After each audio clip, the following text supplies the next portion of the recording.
오늘부터 4주간 동안 이 기도의 비밀이라는 주제로 이렇게 함께 나누고자 합니다. 오늘 첫 시간으로 기도와 삶은 하나다라는 주제로 이렇게 함께 나눠보고자 합니다. 실은 제가 오늘 첫 주제를 가지고 많이 고민을 했습니다. 원래 이 주제를 처음에 해야 할지 아니면 마지막에 해야 할지 많은 고민을 했습니다. 왜냐하면 또 이 첫 시간이 너무 무겁고 그러면 야 나는 안 되겠다, 포기해야겠다, 혹시나 이런 마음을 가지실까봐 이 고민을 많이 하다가 이 문제를 짚고 넘어가지 않으면 이 다음의 내용들이 의미가 없을 것 같아서 첫 시간에 이것을 나누기로 했습니다. 그래서 좀 무겁더라도 이렇게 잘 소화해낼 수 있는 우리 성도님들이 되시기를 바랍니다. 하나님께서는 각자에게 주시는 이 달란트라는 것이 있지 않습니까? 저는 이제 기도원을 운영하시는 이제 부모님 밑에서 자라다 보니까, 그리고 또 하나님께서 개인적으로 훈련시키시는 이 시간들을 통해서 하나님의 은혜로 정말 다른 분들보다 조금 더 폭넓게 이 기도에 대해서 배울 수 있었던 시간이 있었습니다. 그런데 제가 이렇게 기도에 대해서 알아가면 알아갈수록 이 기도라는 것이 결코 간단한 문제가 아니더라는 겁니다. 쉬운 예로 그런 겁니다. 여기 앉아 계신 우리 성도님들마다 성격이 다 다르지 않습니까? 어떤 분은 성품 자체가 느릿한 분이 계시고, 또 어떤 분은 어떤 일을 진행할 때에 빨리빨리 진행하시는 분들이 계십니다. 또 어떤 분은 일을 빨리 하는 것이 중요한 것이 아니라 일을 하더라도 신중하고 정확하게 하는 것을 좋아하시는 분이 있습니다. 반면에 어떤 분들은 너무 까다롭게 일을 하는 것보다 쉽게 간단하게 이렇게 일을 하는 것을 좋아하신다라는 겁니다. 그러면 제가 어떤 성도님과 일을 할 때에 그 일이 잘 진행되어지려면 어떻게 해야 하겠습니까? 물론 바르게 하는 것도 중요하지만 그분이 가지고 계신 그 성격에 맞추어서 그 일을 해야만이 그 일들이 잘 진행되어지지 않겠습니까?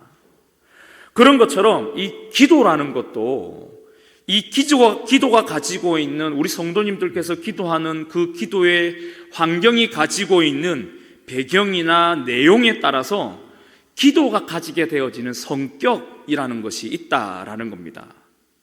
그러면 기도를 할 때 어떻게 해야 되겠습니까?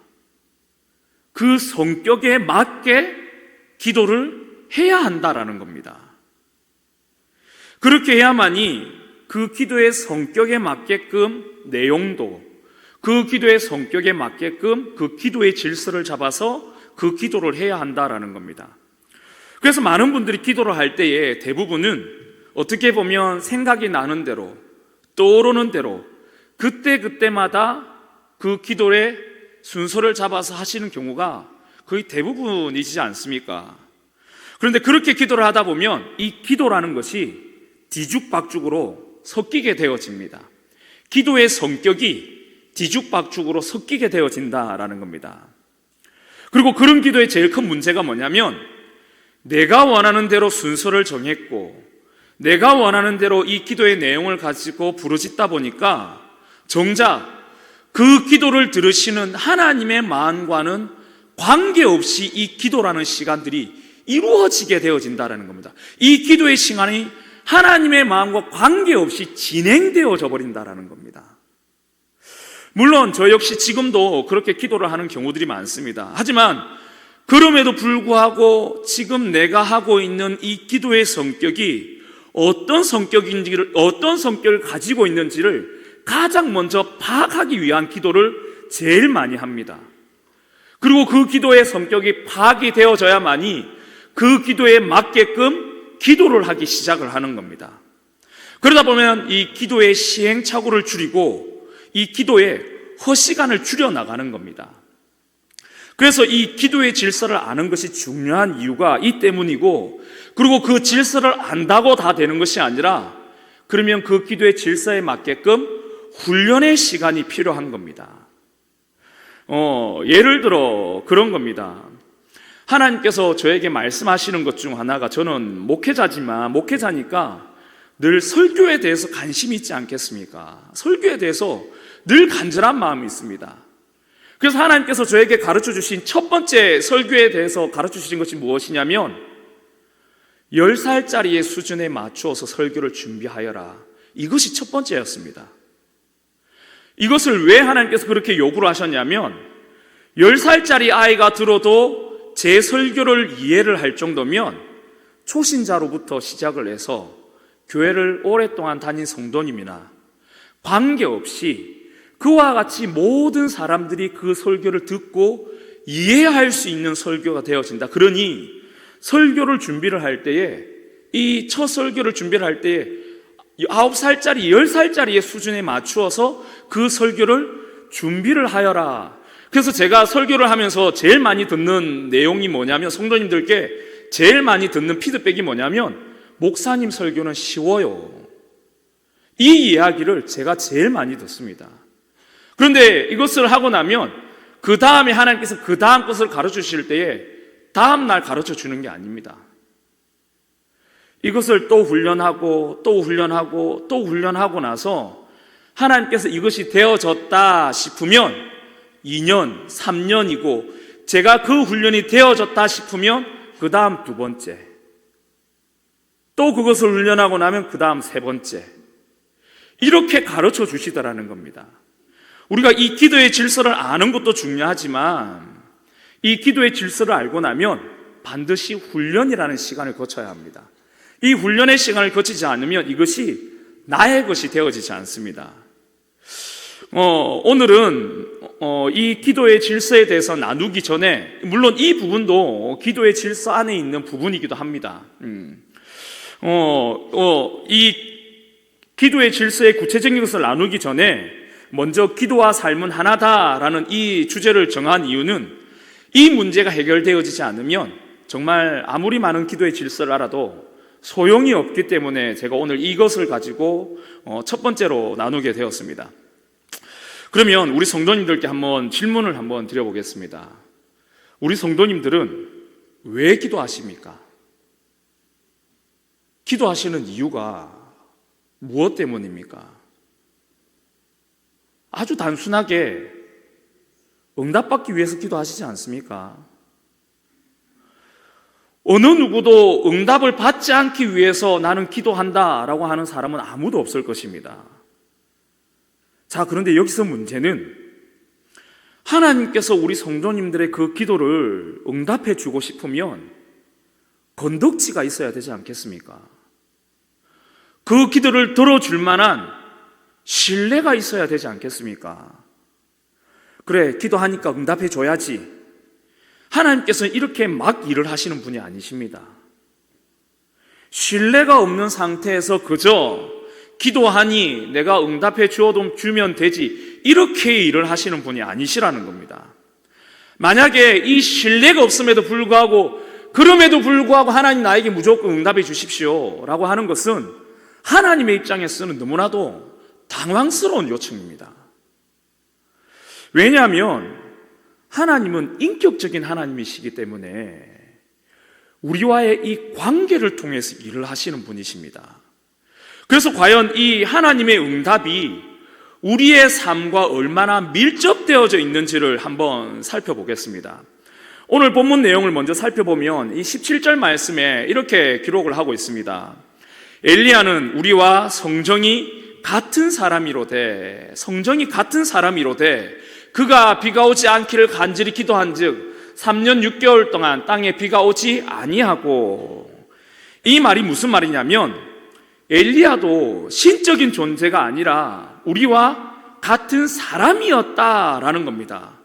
그런데 중요한 건 우리와 같은 그런 사람이 기도했을 때에 3년 6개월 동안 비가 오지 않는 일이 일어났다라는 것이 중요하지 않습니까? 그리고 다시 그가 기도하기 시작했을 때에 비가 내리기 시작을 했습니다. 그런데 간혹 이 말씀을 가지고 성도님들의 마음을 위로하기 위해서 이렇게 설교하시는 분들을 제가 들을 때가 있었습니다.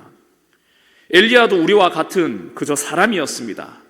그렇게 우리와 같은 평범한 사람이 기도하자 하나님께서는 그 기도를 듣고 하늘의 비를 닫기도 하고 비를 내리기도 했습니다. 그래서 우리가 기도하면 이 엘리야에게 허락하신 그 은혜를 저와 우리 성도님들에게도 동일하게 허락하실 것입니다.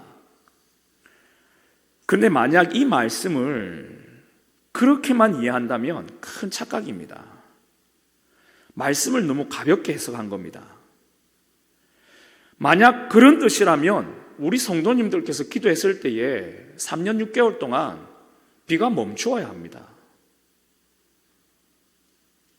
다시 기도하면 다시 비가 내리는 그런 기적이 일어나야 합니다. 우리 성도님들의 그 삶 가운데 그런 기적이 늘 동행하고 있습니까? 그것이 중요한 겁니다. 그래서 지금 이 말씀이 뭘 이야기하는 거냐면 엘리야도 우리와 별반 다를 바 없는 인간이었습니다. 맞습니다. 하지만 그럼에도 불구하고 그의 기도는 하나님의 능력이 동반되어진 기도였다. 그의 기도에는 하나님께서 부으시는 은혜가 그만큼 달랐다라는 것을 지금 이 본문 말씀이 이야기를 하는 겁니다. 그래서 16절에 보면 이 엘리야의 기도가 왜 그만큼 능력이 있었는지, 왜 하나님께서 엘리야의 기도에 그와 같은 능력을 나타내셨는지를 이렇게 말씀하십니다. 다 같이 한번 읽어보겠습니다. 16절 말씀입니다. 시작. 그러므로 너희 죄를 서로 고백하며 병이 낫기를 위하여 서로 기도하라. 의인의 간구는 역사하는 힘이 크민이라. 지금 누구의 간구가 역사하는 힘이 크다라는 겁니까? 의인의 간구입니다. 서로 병이 낫기를 위하여 기도하라. 그런데 중요한 사실은 그 기도에 능력이 있으려면 병이 낫는 능력이 나타나려면 단 조건이 있다라는 겁니다. 조건이 있다라는 겁니다. 무조건 하나님께서 그 기도를 듣고 그와 같은 능력을 나타내는 것이 아니라 하나님의 능력이 나타나는 이 조건을 갖추었을 때에 그와 같은 일이 나타났다라는 것을 지금 이 본문 말씀이 이야기를 하고 있는 겁니다. 그러면 어떤 기도라는 겁니까? 의인의 간구는 역사하는 힘이 크민이라. 즉 하나님께서는 의인의 간구에 그와 같이 크게 반응을 한다라는 겁니다. 그러면 성경이 말하는 이 의인이라는 것이 도대체 뭘 이야기하냐면 이 의인이라는 단어를 사전에 찾아보면 한마디로 하나님의 뜻을 구별하여 행하는 자라고 이야기를 합니다. 쉽게 말해 하나님과 이 관계를, 바른 관계를 가지기 위해서 늘 마음을 쏟는 사람, 하나님과 이 바른 관계를 가지기 위해서 늘 내 마음 안에서, 내 삶 안에서 그것에 신경을 쓰고 애를 쓰는 사람을 이야기를 합니다. 매일매일 삶 가운데 살아갈 때 제가 저희 성도님들께 입버릇처럼 하는 이야기가 있습니다. 이 신앙생활을 하면서 적어도 내가 가야 할 것과 가지 말아야 할 것, 해야 할 것과 하지 말아야 할 것, 이것 정도는 구분할 줄 알아야 된다라는 겁니다. 그래서 이것을 구분하여서 내가 어떻게 하면 하나님의 마음에 들 수 있을까? 어떻게 하면 내가 하나님의 더 사랑을 받을 수 있을까? 그와 같이 늘 하나님의 마음을 헤아리고 하나님의 뜻을 찾는 것, 이런 것에 마음을 쏟는 자가 의인이다라는 겁니다.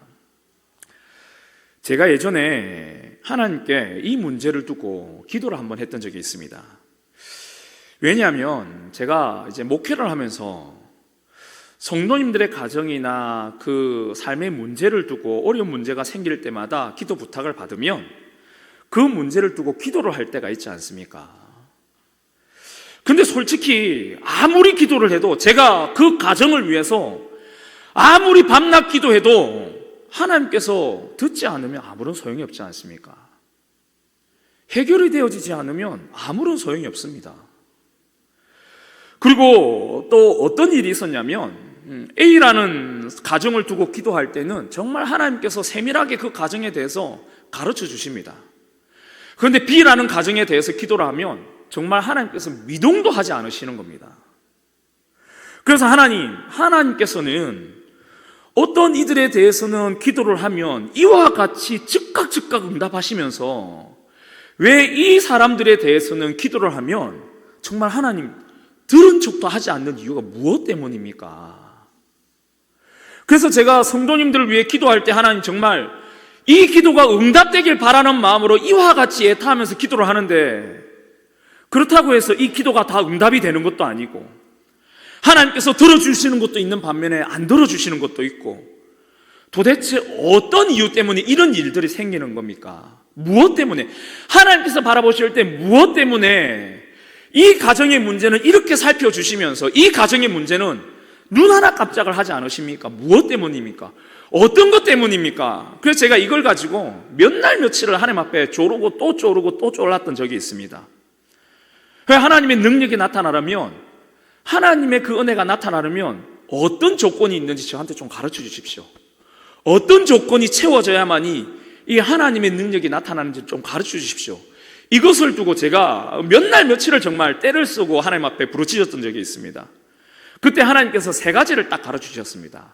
세 가지의 조건이 채워져야 한다라는 거였습니다. 이것을 잘 기억하십시오. 잘 기억하십시오. 첫 번째가 내가 그를 불쌍히 여겨야 한다. 하나님께서 이 당사자를, 그 문제를 안고 있는 사람을 불쌍히 여겨야 한다라는 겁니다. 그래서 제가 여기서 먼저 우리 성도님들에게 팁 하나를 드리자면, 우리 성도님들께서 본인의 문제를 두고 기도할 때에 하나님, 나를, 우리 가정을 꼭 불쌍히 여겨주십시오. 이 기도를 반드시 넣으십시오.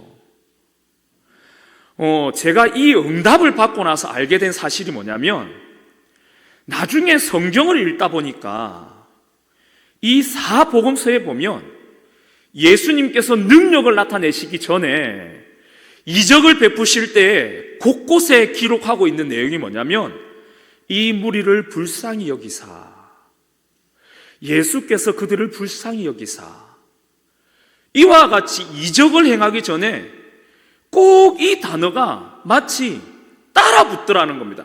제가 그때서야 이 사복음서를 보면서 눈이 떠이기 시작을 했습니다.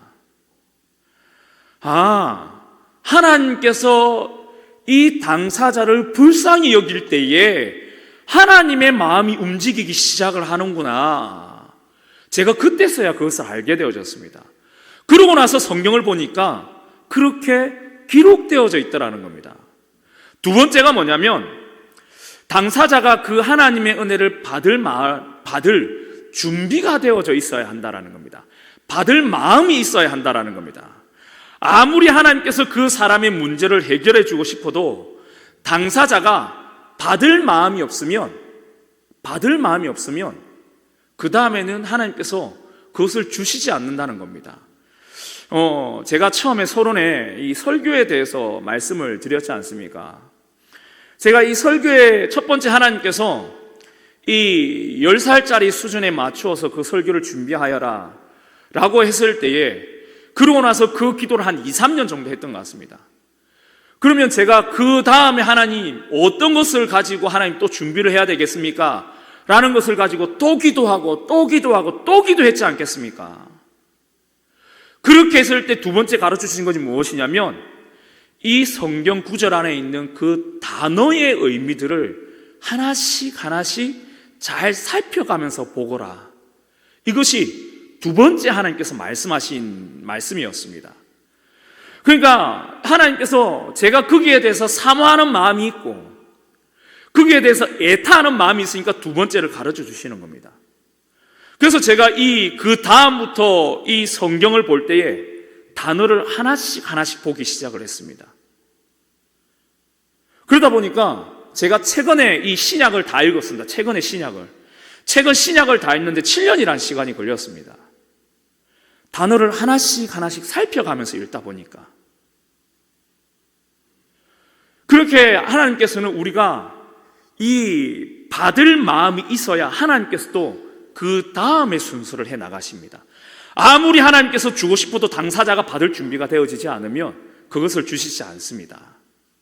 그리고 세 번째가 가르쳐 주신 세 번째가 뭐였냐면, 기도하는 사람이 의인이든지 그를 위해서 중보 기도하는 자가 의인이어야 한다. 이 세 가지를 가르쳐 주셨습니다. 우리 성도님들 중보기도 팀에 있는 분들 계시지 않습니까? 이 중보기도라는 것이 단순한 문제가 아닙니다. 다른 사람을 위해서 기도한다는 건, 이 기도 제목을 가지고 누군가를 위해서 기도를 해준다는 건 입술로 기도를 하는 게 끝이 아니라 이 기도에 걸맞는 나의 삶을 평생을 그렇게 하나님 앞에 살아가겠다라는 것과 동일한 고백인 겁니다. 그저 남을 위해서 중보기도실에 와서 기도하고 간다고 해서 끝나는 문제가 아닙니다.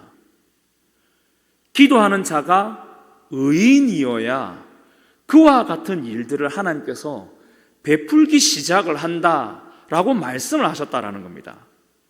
그래서 이 삼박자가 맞을 때에 비로소 내가 그들에게 그 은혜를 베풀기 시작을 하노라, 이 세 가지를 가르쳐 주셨던 적이 있습니다.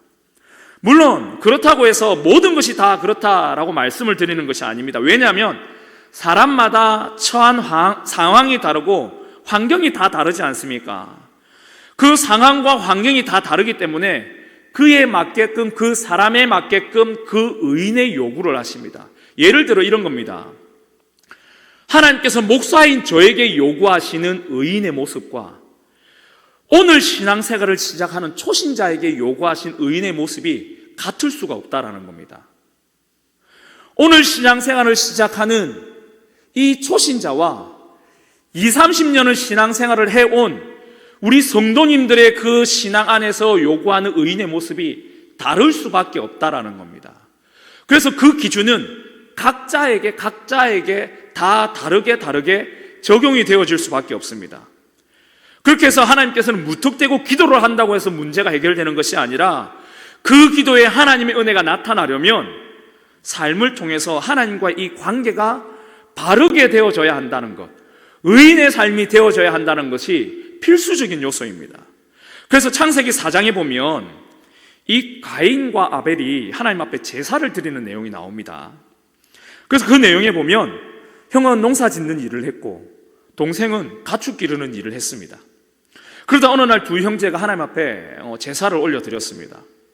형은 자신이 지은 땅의 소산으로, 동생은 자신이 기른 가축으로. 그런데 어찌된 영문인지 하나님께서는 동생 아벨의 제사는 받으셨는데 형 가인의 제사와 예물은 단호히 거절을 하시더라는 겁니다. 그로 인해서 화가 난 형은 이 분을 참지 못해서 동생을 죽이는 사건이 일어나지 않습니까? 그런데 생각 한번 해보십시오. 그러면 왜 하나님께서는 이 형 가인의 예물은 받지 않으셨냐라는 겁니다. 이것이 중요합니다. 이 오늘 내용의 주제처럼 기도의 관점으로 본다면 하나님께서는 받지 않는 기도가 있다라는 겁니다. 받지 않는 기도가 있다라는 겁니다. 생각 한번 해보십시오. 우리 성도님들께서 주일날 예배에 나오면서 예물을 하나님 앞에 드렸습니다. 그런데 하나님께서 그것을 받지 않으십니다. 거부하십니다. 거절하십니다. 그러면 우리 성도님들께서 일확천금을 가지고 와서 하나님 앞에 드려도 의미가 없습니다. 하나님께 아무리 많은 예물을 드려도 하나님께서 받지 않으면 그 예물은 아무런 의미가 없습니다. 하나님께서 받지 않으시겠다는데 그것을 어떻게 억지로 드릴 수 있는 게 아니지 않습니까? 그런 것처럼 하나님께서 그 기도를 받지 않는 기도가 있다라는 겁니다. 그래서 창세기 4장 4절에서 5절 말씀에 보면 이렇게 기록을 하고 있습니다. 다 같이 한번 읽어보도록 하겠습니다. 시작. 아벨은 자기도 양의 초새끼와 그 기름으로 드렸더니 여호와께서 아벨과 그의 제물은 받으셨으나 가인과 그의 제물은 받지 아니하신지라. 가인이 몹시 분하여 안색이 변하니. 여기서 지금 말하는 받지 아니하셨다라는 이 부정어는 절대 뭐뭐 하지 않다라는 뜻을 가지고 있습니다. 부정 중에서도 가장 강한 부정을 가지고 있는 뜻입니다. 한마디로 하나님께서는 가인의 제물을 결코 받지 않으셨다, 그렇게 단호하게 철저하게 거절하셨다라는 의미입니다. 그러면 우리는 이런 내용을 볼 때, 그래서 성경을 볼 때, 이런 내용을 볼 때 절대 가벼이 봐서는 안 됩니다. 왜냐하면 앞서 말씀드렸다시피 우리가 아무리 기도를 해도 하나님께서 듣지 않으시면 아무런 소용이 없기 때문에 그렇습니다. 그러면 왜 하나님께서 받지 않으셨느냐라고 할 때 지금 성경이 뭐라고 이야기를 하냐면 가인과 그의 재물이라고 이야기를 하고 있지 않습니까? 지금 이게 뭘 이야기하는 거냐면 이건 재물의 문제가 아니라는 겁니다. 재물의 문제가 아니라 그 재물을 드리는 사람의 문제라는 겁니다. 그래서 그 사람이 드리는 재물이었기 때문에 그의 재물을 받지 않으셨다라는 겁니다. 쉬운 예로 마가복음 12장에 보면 가난한 과부가 헌금을 하는 내용이 나옵니다.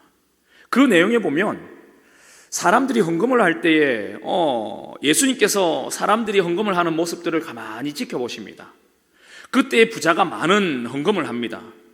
반면에 한 과부가 오더니 2렙돈을 넣습니다. 이 렙돈은 당시에 통용되던 화폐 중에 가장 작은 단위의 화폐였습니다. 그런데 갑자기 예수님께서 이 여인이 헌금하는 것을 보시고 막 가슴을 뛰기 시작을 하셨습니다. 그래서 제자들을 불러다가 이 여인을 칭찬을 하기 시작하셨습니다. 그러면 여기서 질문을 한번 드려보겠습니다. 헌금의 내용, 액수가 지금 중요한 겁니까? 그 헌금을 드린 사람이 중요한 겁니까? 그 헌금을 드린 사람이 중요한 겁니다. 그 사람의 마음을 보고 하나님께서 지금 예수님께서 그와 같이 기뻐하셨다라는 겁니다. 자, 그러면 다시 질문을 한번 드려보겠습니다. 우리 성도님들께서 기도하시는 기도의 내용이 중요합니까? 기도를 하고 있는 우리 성도님이 중요합니까? 기도의 내용이 중요한 것이 아니라 그 기도를 하고 있는 성도님 본인 자체가 중요하다라는 겁니다. 그래서 때로는 사람이 하나님께서 보시기에 마음에 들지 않으면 그 사람이 천하 없는 기도를 해도 아무런 소용이 없는 기도가 되어지는 이유가 이 때문인 겁니다. 그래서 하나님께서 저에게 늘 반복적으로 말씀하시는 것이 있습니다. 기도를 할 때마다 늘 반복적으로 말씀하시는 것이 뭐냐면 한 번은 기도를 하는데 이 악수하는 손을 이렇게 보여주시는 겁니다. 그러면서 하나님 이것을 왜 보여주십니까? 라고 물었더니 악수를 혼자 할 수 있느냐? 혼자 할 수 있느냐? 혼자 할 수 없죠, 하나님. 악수는 두 사람이 이렇게 손을 잡고 하는 것이지 않습니까? 그러니까 하나님께서 기도도 그와 같다.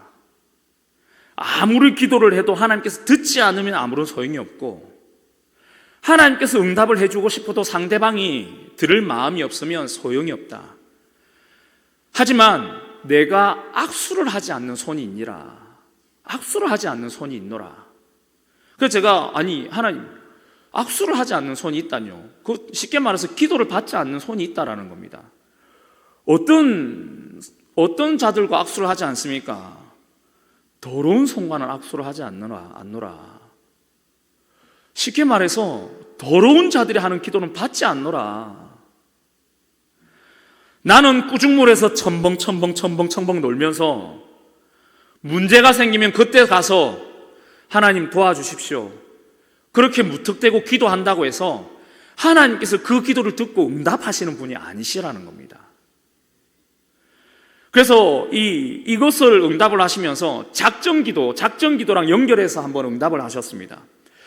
가끔 성도님들 중에 이 작정기도를 하시는 분이 계십니다. 작정예물, 작정기도.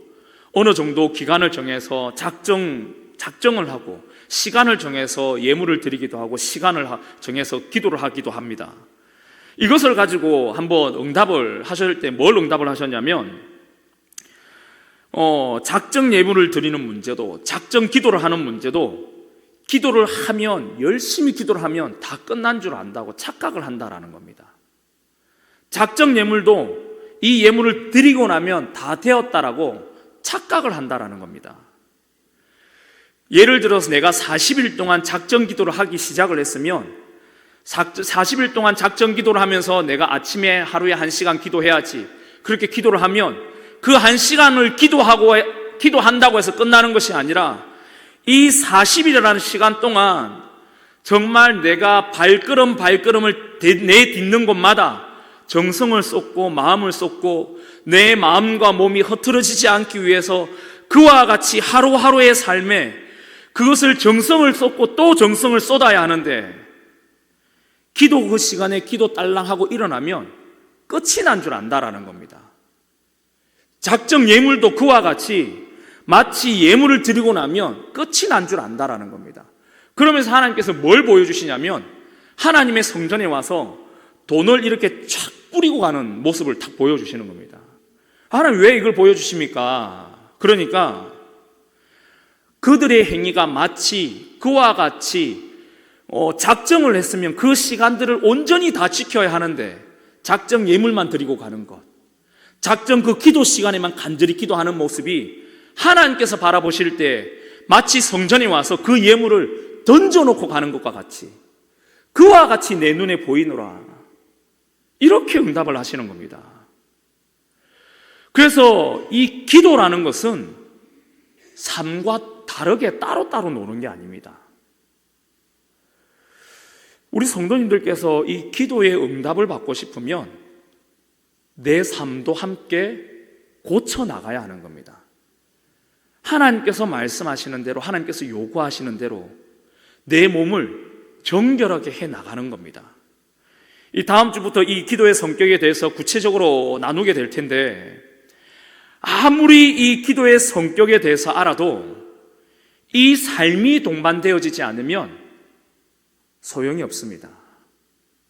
그래서 오늘 첫 시간 이 기도와 삶이 어떻게 연결되어져 있는지에 대해서 나눈 이유가 이 때문인 겁니다.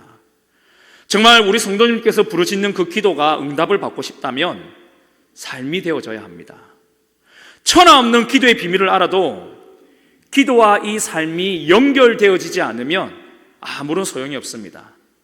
앞서 말씀드린 이 기도의 능력이 나타나려면 어떤 조건이 채워져야 한다라고 제가 말씀을 드렸지 않습니까?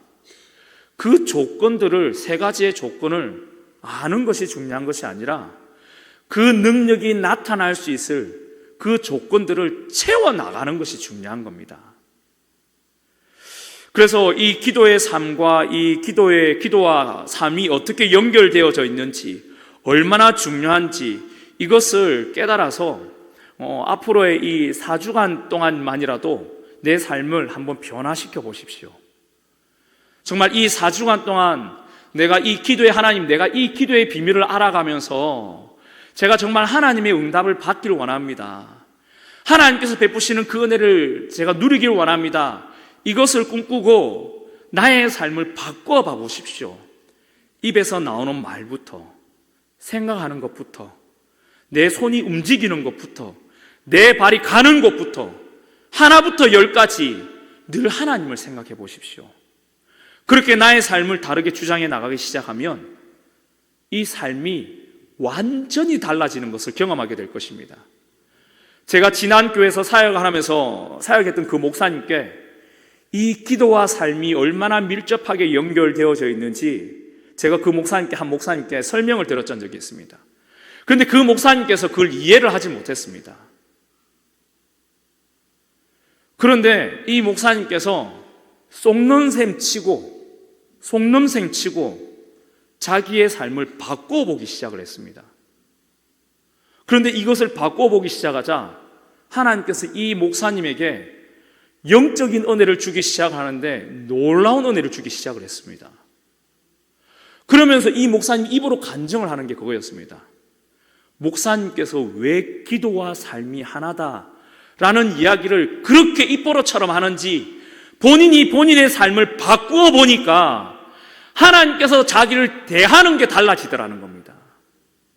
하나님께서 자기에게 응답하는 게 달라지기 시작을 하고, 하나님께서 음성을 들려주기 시작을 하고, 환상을 보여주기 시작을 하고, 그러면서 목회자에게 무엇이 필요한지 응답을 하기 시작하는데 가슴이 벅차서 하루하루를 살아갈 수 없을 정도다, 이렇게 고백을 하는 겁니다. 이 4주간 동안만이라도 한번 삶을 바꿔보십시오. 생각을 바꾸고 말을 바꾸고 마음을 바꾸고 이것을 바꿔가기 시작하면 정말 하나님께서 우리 성도님들에게 놀라운 은혜를 부으실 겁니다. 그렇게 이 기도와 삶이 하나다라는 것을 깨닫고 기도의 비밀을 알 때에 그 하나님의 은혜를 경험할 뿐만이 아니라 우리 성도님들의 삶에 있는 그 문제들을 해결받아가면서 살아가시는 삶이 되시기를 간절히 소망합니다. 이 시간 찬양하고 기도하는 시간 가지도록 하겠습니다.